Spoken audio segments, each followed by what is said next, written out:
L'épisode du jour, c'est la préparation moteur.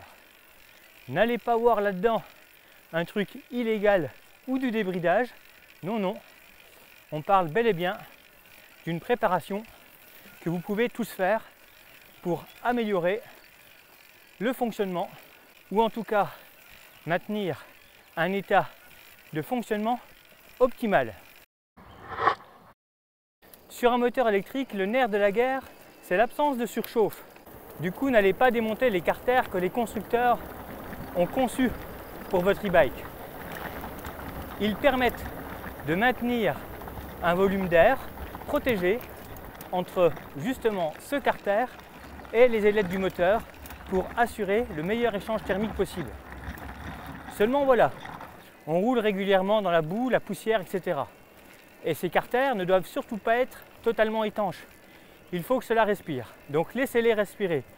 Oubliez le silicone, la colle néoprène et compagnie pour faire un bloc étanche. Surtout pas.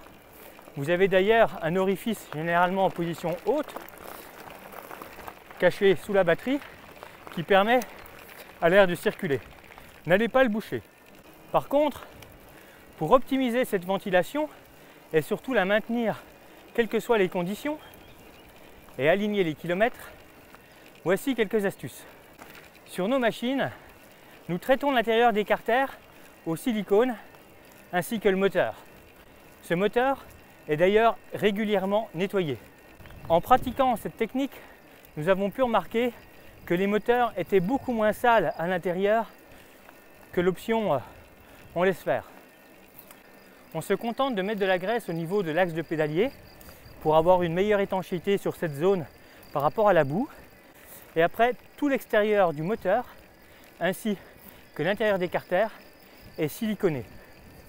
L'avantage, la moindre goutte d'eau, la moindre once de boue est beaucoup plus vite évacuée vers l'orifice en partie basse. À l'intérieur, nous nous efforçons d'avoir un faisceau le plus propre possible. Protection du faisceau électrique avec de la gaine spiralée, accroche avec des colliers riselants des différentes gaines, dérailleurs ou tigecelles télescopiques. Bon, j'espère que vous n'êtes pas trop déçus. Vous imaginiez peut-être gagner quelques kilomètres/heure avec cette astuce. Et non, vous avez juste gagné en longévité et en fiabilité.